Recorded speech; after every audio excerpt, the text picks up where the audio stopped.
Now it all happened so fast, but just even thinking back just to where we came from, dug ourselves out of a hole, and then the last 2 weeks just didn't get it done. Changes are coming for the Indianapolis Colts. Apparently, that is what Jim Irsay is saying. And well, it seems like he's happy with the head coach. It seems like he's happy with the general manager. I mean, don't touch the general manager. He's a very good general manager, and after seeing what Ryan Grigson did, you hold on to Chris Ballard, please. But based off of a couple of clues that I gathered with some empirical evidence that I've gathered, it looks like the Indianapolis Colts are looking to make a change. So before we get to the content, I'm just reminding you guys, we're giving away $500 to a subscriber that turns on our notifications for this channel. We're also giving away $500 to a follower on Instagram. Now that we got all that out of the way, break!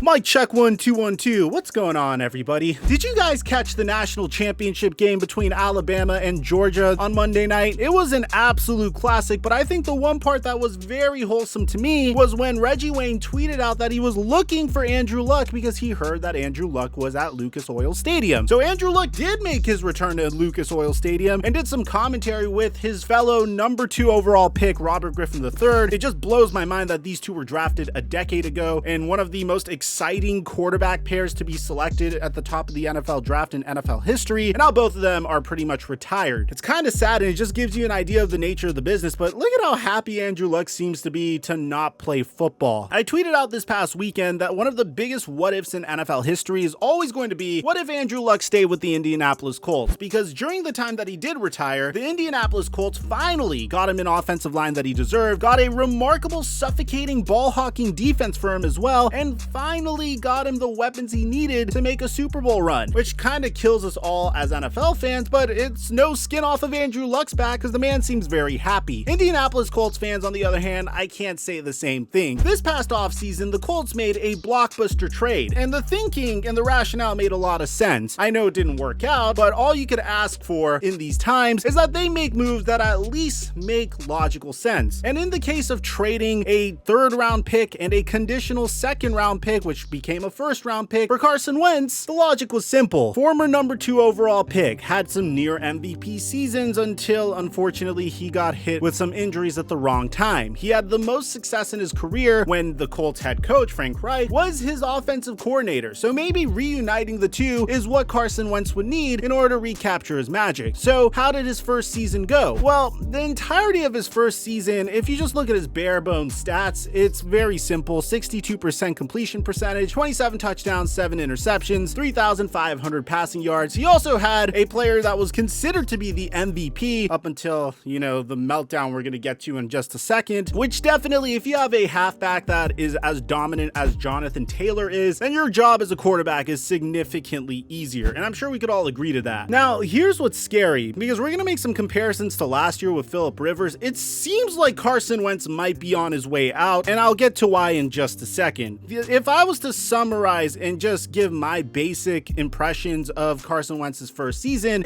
he was a below average game manager. But Mike, he threw 27 touchdowns to 7 interceptions. Well, those statistics just don't account for the situations where Carson Wentz could have won football games, but unfortunately threw away due to him just being way too over aggressive. The best way I could describe Carson Wentz is imagine an 8-year-old when he's playing Madden. There's a lot of instances where he could check the ball down and easily get a first down, but he decides to heave the rock into triple coverage. And that's an issue he's had ever since Philadelphia. He's way too over aggressive, and unfortunately, he doesn't really take accountability whenever he screws his team over for games. There's been reports in years past that when he was with the Eagles that he lost the locker room and the locker room didn't like him. And it all adds insult to injury when you consider the fact that the Indianapolis Colts gave up a 3rd round pick and a 1st round pick to trade for a player that was considered to be an upgrade from Phillip Rivers, went into week 17 with a 98% chance of making it into the NFL playoffs.